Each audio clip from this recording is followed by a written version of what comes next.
하나님은 독생자 예수님을 십자가에 내어주시고 저와 여러분을 자녀로 삼으셨습니다. 이것을 우리는 구원이라고 하죠.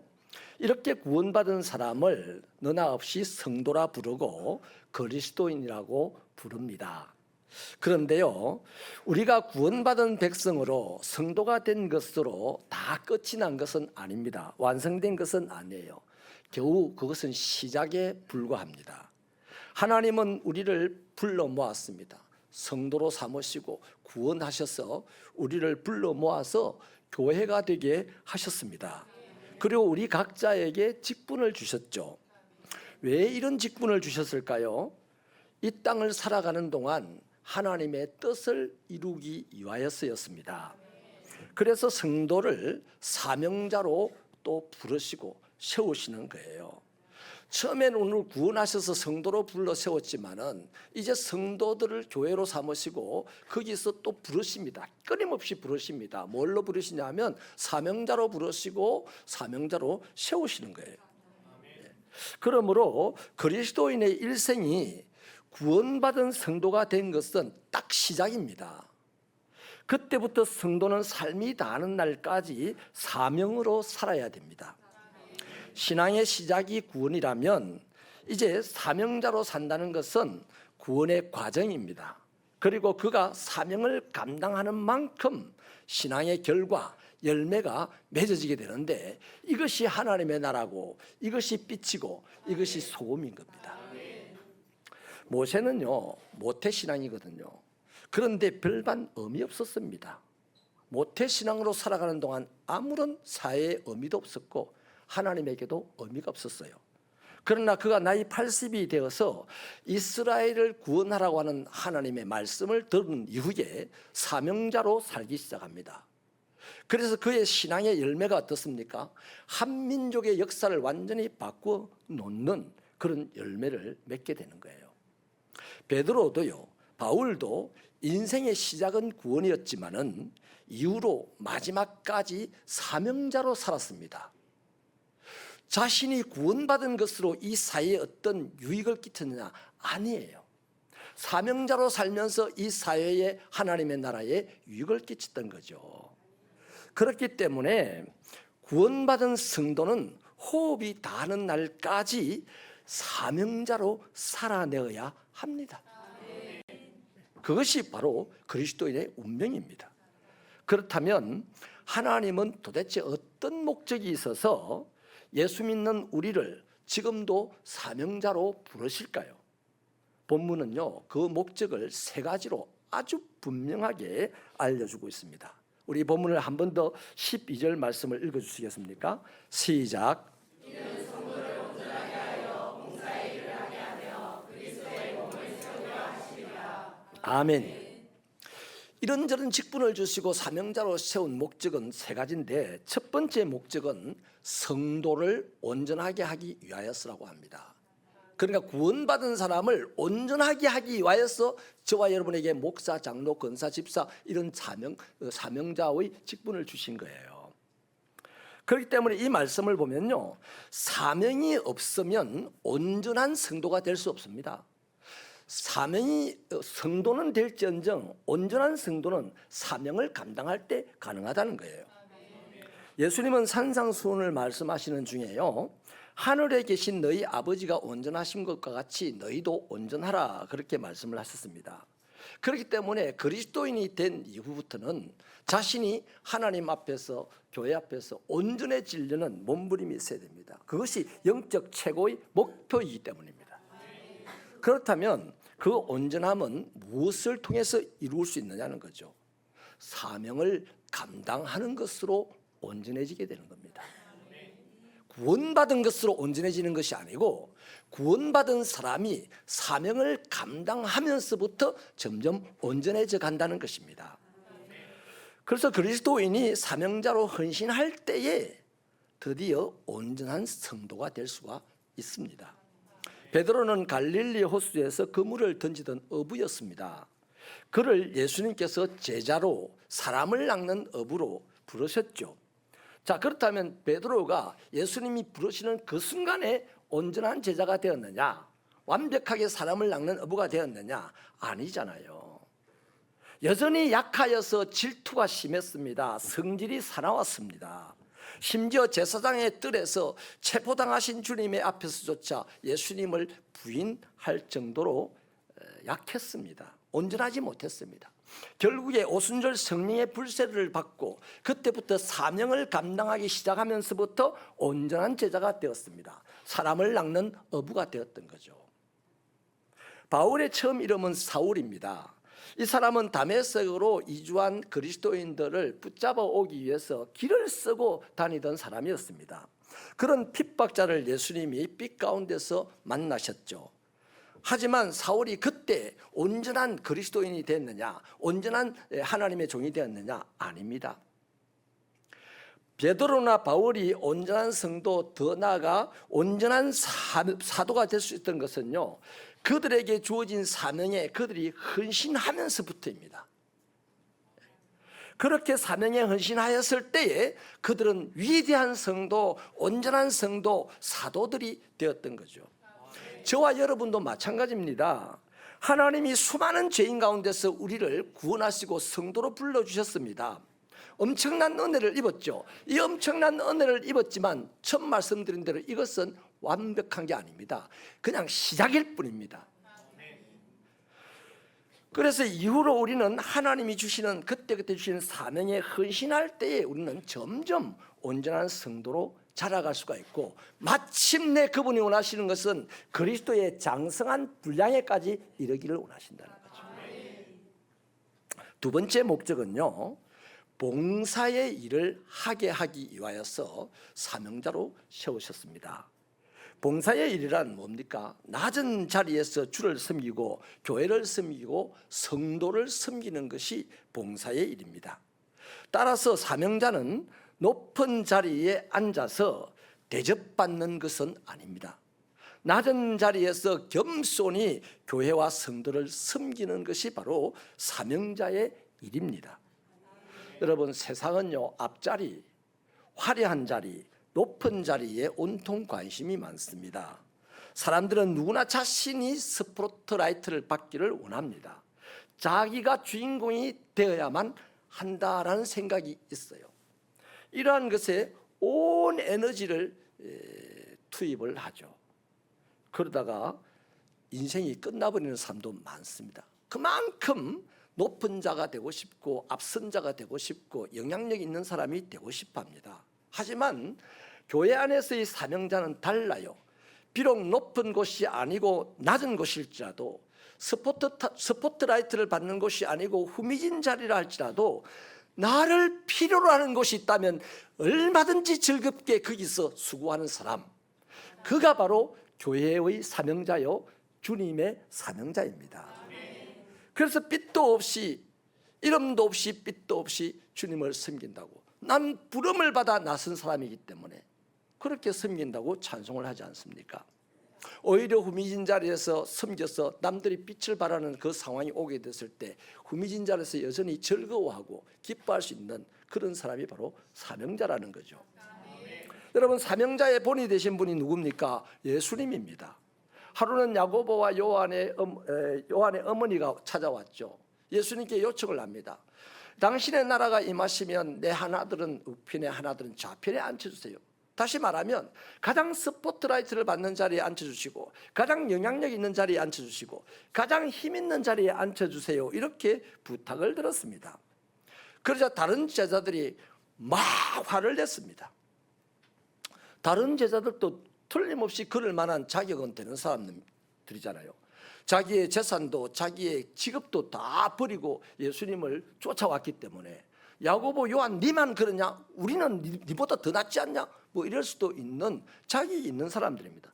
자격이 있든 없든 간에 어쨌든 간에 높은 자리, 앞자리, 스포트라이트를 받는 자리를 차지하려는 이 마음 때문에 음한 예수님의 공동체만 개판나게 생겼어요. 그렇잖아요.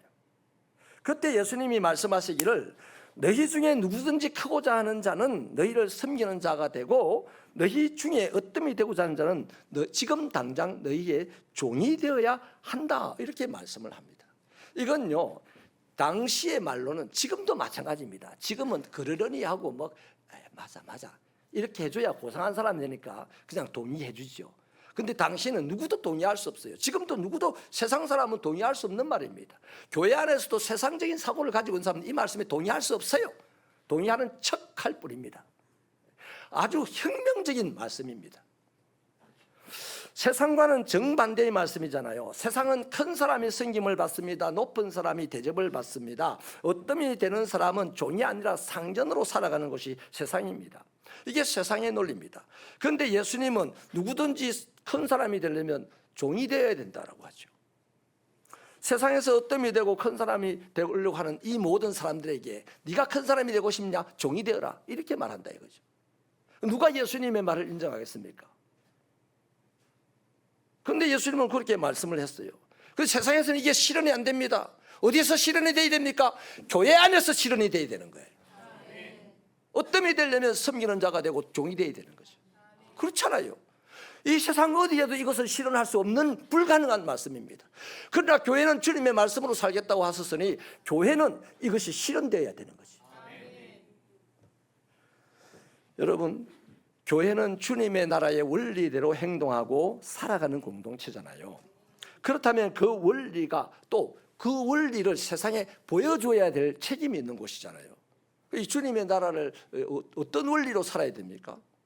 딱 한마디로 뭡니까? 섬김입니다.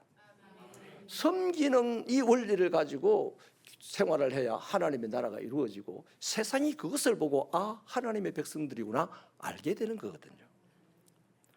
그래서 이 섬김을 하려면요 반드시 종이 되어야만 하고 낮아져야만 가능한 것입니다. 근데 그 사람을 예수님은 큰 사람이다 이렇게 말씀을 하시죠. 죄송합니다. 인류 역사상 가장 큰 사람이 누굽니까? 예수 그리스도잖아요. 인간의 몸을 입고 이 땅에 오신 예수님입니다. 그분이 하나님의 아들이다, 만유의 주인이다, 온 세상의 왕이다. 이것은 우리가 진리로 고백하는 거죠. 그런데 성경을 보십시오. 예수님의 삶을 보시죠. 단 한 번이라도 이 사실을 사람 앞에 군림하려고 자랑했던 적이 있습니까? 이것을 강조했던 적이 있습니까? 예수님은 한 번도 이 사실을 강조한 적이 없습니다. 내가 하나님의 아들이다 강조 안 했어요. 내가 세상에서 최고다 강조 안 했어요. 내가 이 세상 모든 것을 창조했다 강조하지 않았습니다. 예수님은 그저 가장 낮은 곳에서 종으로 섬기는 것만 보여주셨어요. 저와 여러분은 이 예수로 말미암아 하나님의 자녀가 되었습니다.